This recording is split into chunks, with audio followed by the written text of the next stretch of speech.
Hello, hello, and welcome back to Happy Time, Happy Money podcast. And today we have Char Hibbert. She is a money boss coach and insurance advisor.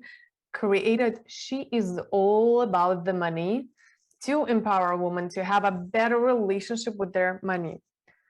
This vision came about from her own not so great past experiences with money.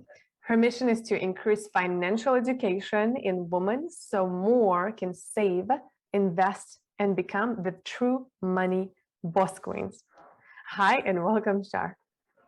Hi, thanks for having me. Absolutely. I would love to know your story, just how you become a money boss coach. Tell us Yes, all I would about love it. to share. And also how I become a money boss queen. That's the ultimate goal. So I was terrible with money before. I really needed to make a change. I was going from paycheck to paycheck, not seeing none of my money. I was using credit options to top up my livelihood every single month, relying on it relentlessly. And I realized I need to make a change. It was not great for me. So, or my family. So I decided to meet with a financial advisor. And my aim was very clear. I wanted to be debt free. I didn't want to use anyone else's money, the bank's money. I wanted to use my own money. So we sat down, created a plan, and I worked towards this goal. So I was able to become, in 12 months, pay off £15,000 in credit cards and overdraft debt. And I realized I needed to share this with more people just to overcome the same situation, because more I spoke to women, such as friends and family, I realized we was all to have the same mistakes of just going paycheck to paycheck, not seeing our money, using credit options, living up to a livelihood that just, is beyond our means, and having no saving pots for our future. So I started to train to become a money coach, and I went to lots of training programs and went to seminars and realized not many people look like me. It was mainly men with briefcases. And I realized women spend slightly different to men. We're emotional spenders in particular. So I wanted to make sure that the information that I had to share was connected with the right people. So I decided to become a money coach and create She's All About the Money. Love that. I was muted. I was just screaming, love that.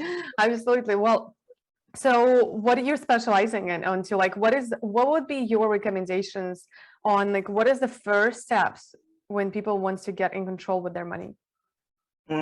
Good question. I think the main thing is what I love to tell my Money Boss Queen members is to make a plan for your money before it makes a plan for itself.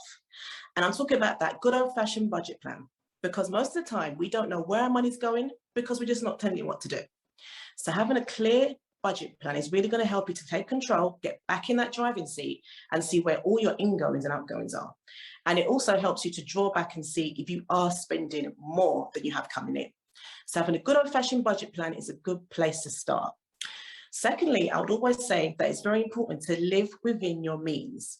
Now, when I say live within your means, I'm talking about not seeing other people on Instagram and other social media networks and seeing the livelihood they live in and trying to match that, going by what you've got coming in. If you feel what you've got coming in is not enough to match what you want to do, dream big, do great, and think other ways you can create more other income streams. But always make sure you're using your own money. And the reason why I say this is because if you often go for credit options, having that interest charge on top, then you're never going to see your money because you're always paying back to the banks, which ain't your friends. So it's important to make sure you find a way to have enough money coming in to live within your means. And if it's not enough, how can you maximize that? What other multiple streams can you access to see more of your hard-earned money? And lastly, I always say to my clients to think about a goal. What is your goal here? Because let's be realistic. If you don't have an aim in mind, you're never really going to take any action. You're just going to say, I'll do it tomorrow. But if you know you're working towards getting your first home, you're working towards upgrading that family car, that luxurious holiday when we're able to move around a bit more, you're going to have a clear going plan and a realistic timescale to work towards to reach those goals.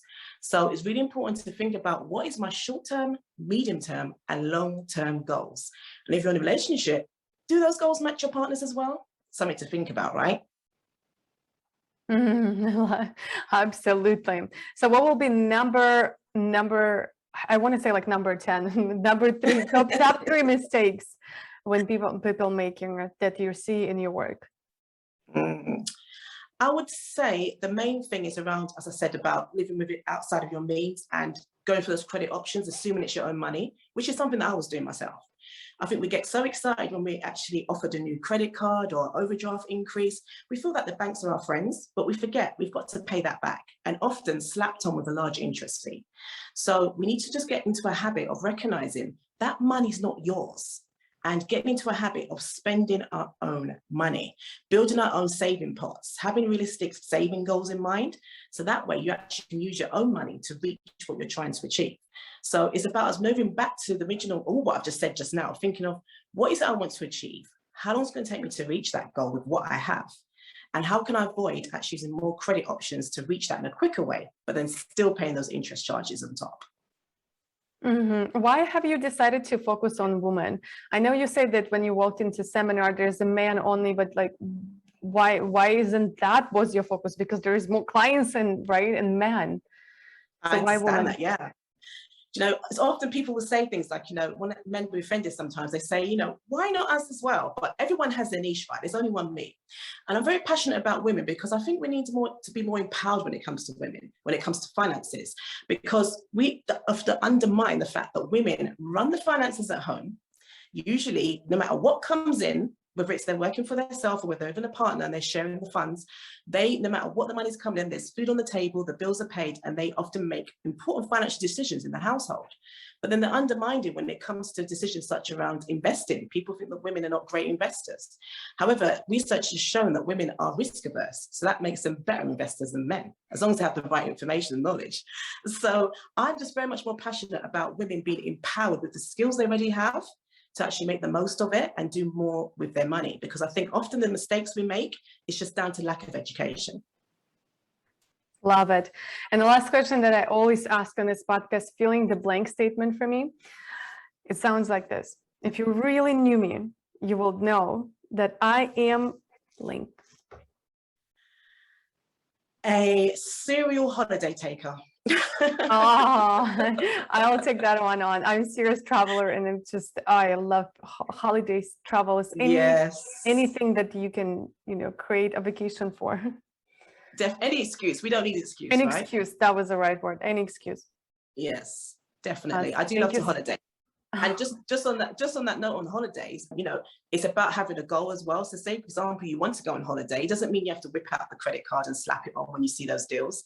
If you know you love to holiday, there's nothing's going to change next year. You're still going to love to holiday, right? So you have 12 months to be ahead of that, to create a saving goal for that holiday pot. So when you do see those deals come up and you are around to maybe move around a bit more and travel abroad, you can swipe up those deals straight away. Absolutely. I know you have a great gift for just our audience. Tell us more about it. Yes, I do indeed. So if you are interested to hear more how I can help you to get on top of your finances, whether it's about reducing your debt, getting onto your saving pots, creating those goals, helping you to see more of your money and being a boss of your money, I'm offering a free mini consultation call. All you need to do is follow me in Instagram and just click on the link and you can grab that free call, 30 minutes, and I can talk you through how I can assist you to become on top of your money, know what you want to do with it, see what you're doing now and change it for the future. Awesome. Thank you so much. And if you're watching or listening to this episode, just scroll down. There is going to be a link to this particular episode webpage where you will see video, audio, transcript, and all the links that we mentioned above, all the contact information of Char and me as well. Thank you so much. If you love this episode, please leave a review, leave us a 5-star rating, and that will keeps us going to make sure that we are on the right track with the content. Thank you so much. And thank you, Char, for coming over. Thank you for having me again. Take care for now. Bye. And see you in the next episode.